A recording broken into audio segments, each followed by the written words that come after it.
आप सुन रहे हैं प्योर जिंदगी।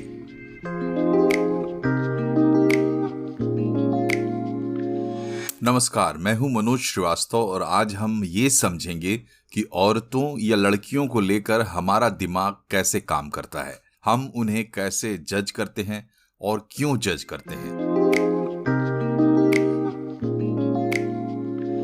स्त्री और पुरुष एक दूसरे के पूरक हैं, कॉम्प्लीमेंटिंग ईच अदर। लेकिन ये बात छिपी हुई नहीं है कि परिवार से लेकर समाज तक पावर का बैलेंस किसके पक्ष में है।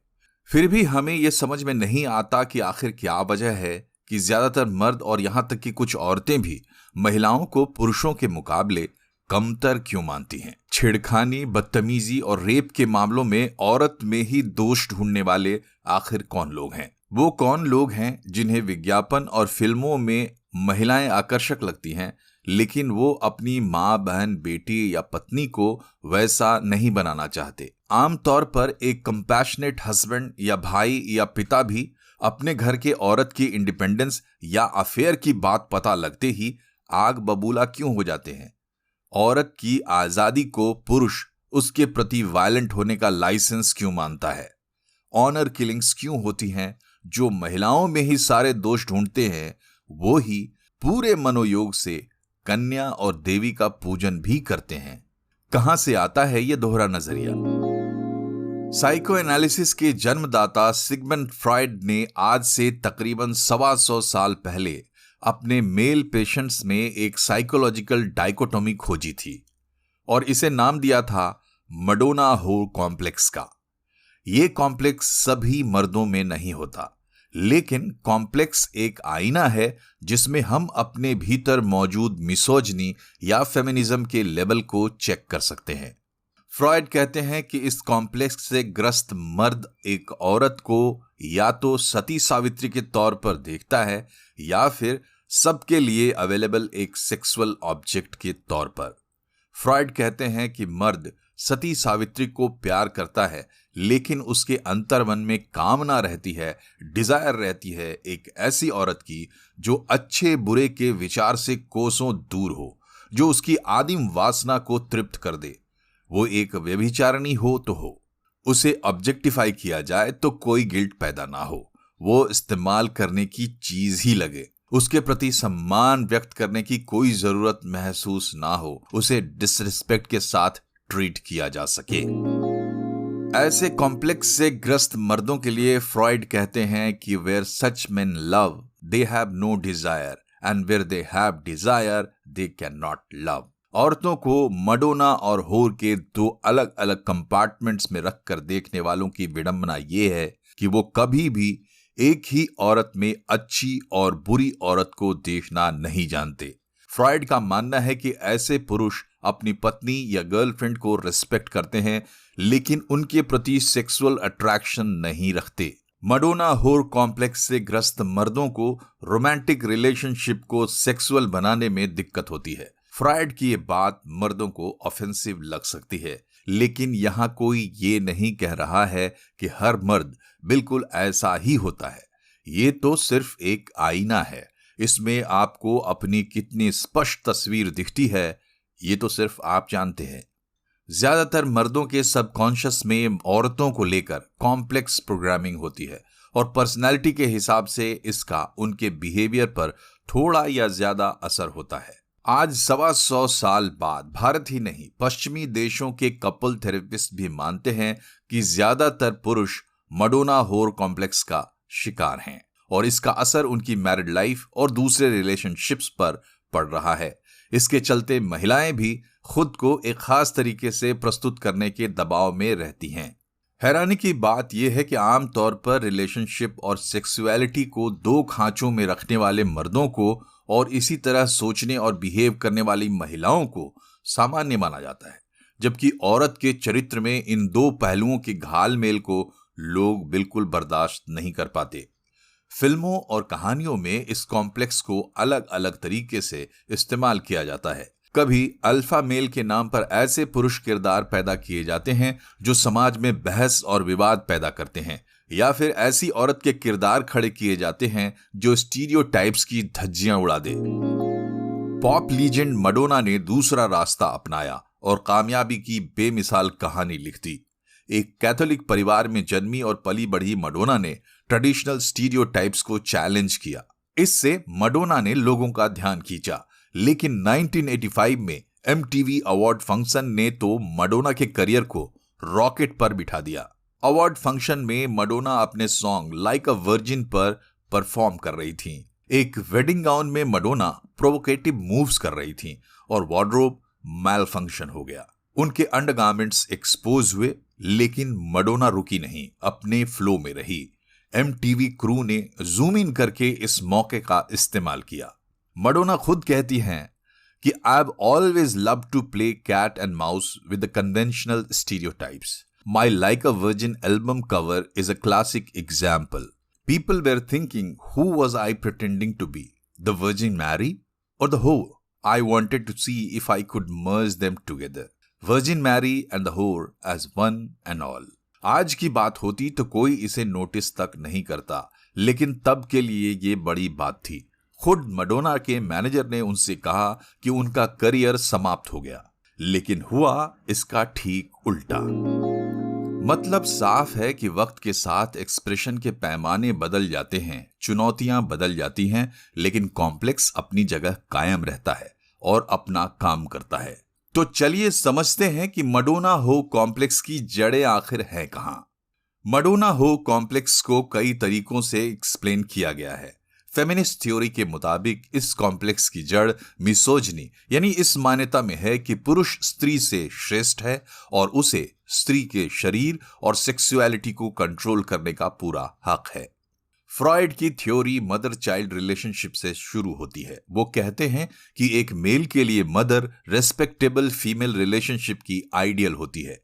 आगे चलकर रोमांटिक फीलिंग्स और मदर के प्रति अपनी फीलिंग्स में फर्क ना कर पाने के चलते पुरुष मडोना होर कॉम्प्लेक्स का शिकार हो सकते हैं। बायोलॉजिकल थ्योरी ये कहती है कि पुरुषों को यह डर होता है कि ऐसी औरत जो काम भाव पैदा करती है वो दूसरे पुरुषों के पास जा सकती है, लिहाजा वो ऐसी औरतों के साथ संबंध को सुरक्षित नहीं मानते और उन्हें एक अलग कैटेगरी में रखना चाहते हैं। धार्मिक मान्यताएं भी इस सोच को बढ़ावा देती हैं। ज्यादातर धर्म स्त्री को दो खांचों में बांट कर देखते हैं, एक पवित्र, ममतामयी, सराहने और पूजने योग्य औरतें और दूसरी ऐसी स्वच्छंद औरतें जो धिक्कारे जाने की अधिकारी हैं। ज्यादातर धर्मों में औरत को मातृत्व, प्रकृति और परिवार का स्रोत माना जाता है। उससे ये अपेक्षा नहीं की जाती कि वो अपने प्लेजर, एक्सपेरिमेंट्स और एंजॉयमेंट्स के बारे में सोचे। औरतों को इन दो खांचों में बांटकर देखने की आदत का स्त्री पुरुष दोनों के मेंटल हेल्थ और रिलेशनशिप्स पर गहरा असर पड़ता है। ऐसे कल्चर में जहां शादी से पहले शारीरिक संबंधों को हेय दृष्टि से देखा जाता है, शादी होते ही नजरिया बदल लेना पुरुष और स्त्री दोनों के लिए मुश्किल होता है। सोचिए एक लड़की जिससे शादी के पहले ये उम्मीद की जाती है कि वो मदर मेरी की तरह पवित्र हो, वो शादी होते ही खुद को एक कामिनी के रूप में कैसे ट्रांसफॉर्म करेगी? क्या उसे जज किए जाने का डर नहीं होगा? अगर वो खुद को नहीं बदल पाती और उसे लगता है कि उसका पति उसके प्रति आसक्त नहीं है, तो उसे ये लगता है कि उसमें कुछ कमी है या उसे अपना व्यवहार बदलने की जरूरत है ताकि वो डिजायरेबल बन सके। वो तो यही कंक्लूड करती है कि उसके डिजायर्स का कंट्रोल भी मेल के हाथ में है। सिर्फ नई नई शादी में नहीं, मर्दों का ये ब्लैक एंड व्हाइट नजरिया कभी भी मैरिज को डिस्टर्ब कर सकता है। वक्त के साथ औरतों की फिजिकल डिजायर्स और उन्हें एक्सप्रेस करने का तरीका बदलता रहता है, जो मडोना हो कॉम्प्लेक्स में फंसे मर्द के लिए कंफ्यूजिंग हो सकता है। यही नहीं, जब स्त्री मां बन जाती है तो पुरुष उसे मडोना फ्रेम में फिट कर देता है और फिर उसे बाहर नहीं निकाल पाता।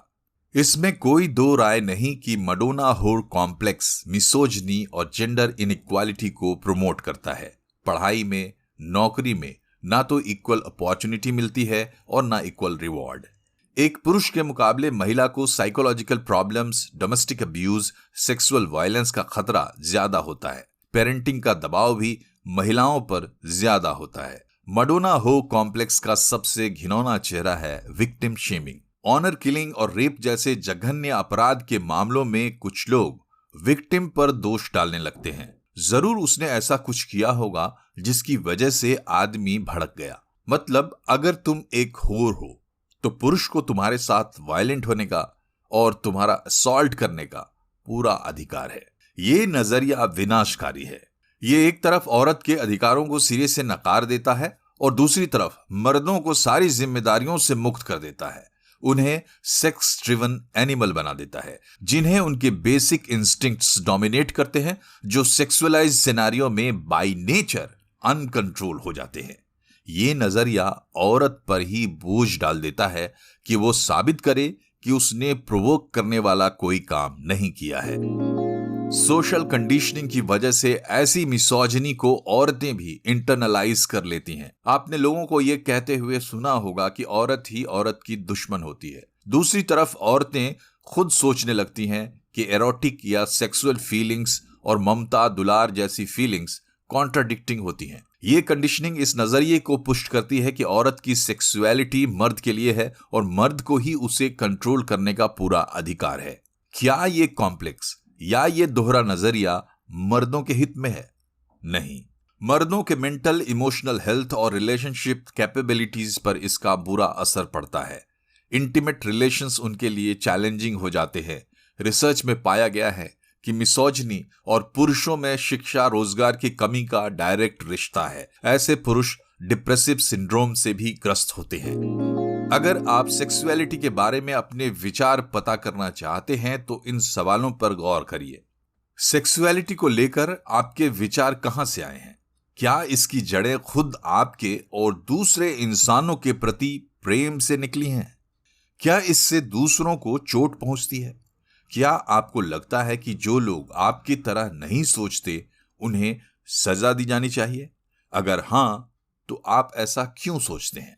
क्या सेक्स को लेकर आपके भीतर शेम की फीलिंग है? आप इस वक्त क्या सोच रहे हैं? आप इस वक्त क्या बनना चाहते हैं?